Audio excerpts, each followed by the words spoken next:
Hi, this is Linda with Drilling Contractor. Today I'm reporting from the 2019 IADC HSE conference in Houston. I have with me Caitlin Allen, who is President and CEO of Global Affairs Associates.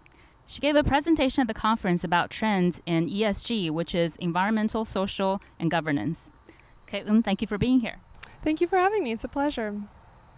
So in your presentation, you talked about the substantial growth in the ESG Integration Approach. Can you explain to us what that approach is? Yes. So ESG integration really means the integration of environmental, social, and governance factors alongside financial factors in the investment decision-making process. So can you explain to us what are the drivers for the growth in this approach? There are really three major categories of drivers, all with a lot of subcategories as well. But the three major ones are, one is the changing nature of risk at a global scale. So the risks to financial stability, the risks to governmental stability as well, and growing concern on the part of investors and fiduciaries as to how it can impact the economy and global economic stability. Two is the growing body of evidence that certain industry-specific ESG factors actually are or can be financially material. And in most cases, a lot of these studies are showing that certain specific factors, like I mentioned, industry-specific, can actually help generate alpha.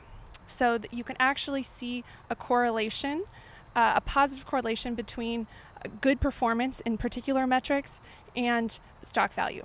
So that's probably the biggest driver, I would say, is this excitement about maybe a new way to generate profit and stock value.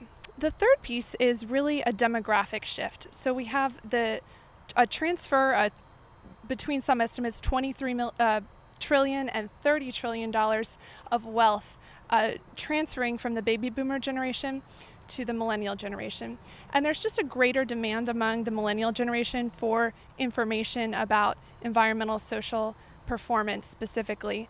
So those are the three main categories of factors driving the trend. And I think the more we see these indices outperforming, in some cases, their benchmarks, we're realizing that it's no longer a trade-off between environmental, social performance and profit. There's actually a very strong positive correlation between them in many particular cases.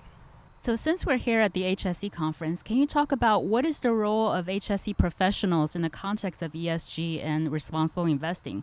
I mean, why should they care and what should they be doing? In the oil and gas industry, the HSE function, the health, safety, environment professionals, are really the ones that the E and S of ESG fall towards. So governance obviously falls toward legal primarily, right? And to some extent the financial CFO's organization. So the E and S of ESG in the oil and gas industry really falls to HSE professionals in most cases.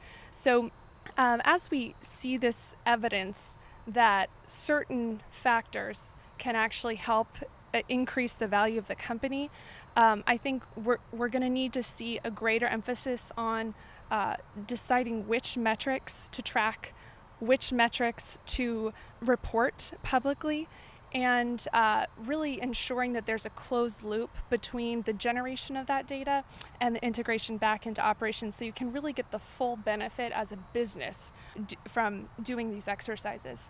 I talked about the Wild West of ESG reporting. There's so many frameworks out there. There's survey fatigue. There's 100+ different surveys that come in the mail to companies sometimes.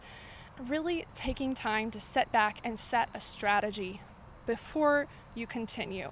I mentioned the fact that one study from MIT said that you can be, as a company, in the top 5% of one reporting framework and the bottom 20% for another. So I think that's just a symptom of the fact that no particular framework knows your company. The HSE professionals need to focus in on what is relevant and material to their company specifically. And then part two of that answer is that the HSE folks and legal and investor relations really need to get together Investor relations folks are starting to field questions about these things. They have in certain contexts, in certain companies for years. I think the drilling industry has been a little bit shielded from it to some extent because often drillers are not public facing. They're really more business to business companies. So to some extent they've been shielded from it. But I think if you haven't seen it happening already, it's going to start. And being prepared and seeing those integrations and working across the organization between the legal, so the G of ESG, and the HSE, so that environmental and social, and your investor relations team is going to be really important to make sure you're really clear on the long-term strategy and how these particular factors may or may not impact your business. Well, thank you so much for being here, Caitlin, for telling us about ESG. Yeah, you're very welcome. Thanks for having me. And thank you, viewers, for joining us on drillingcontractor.org.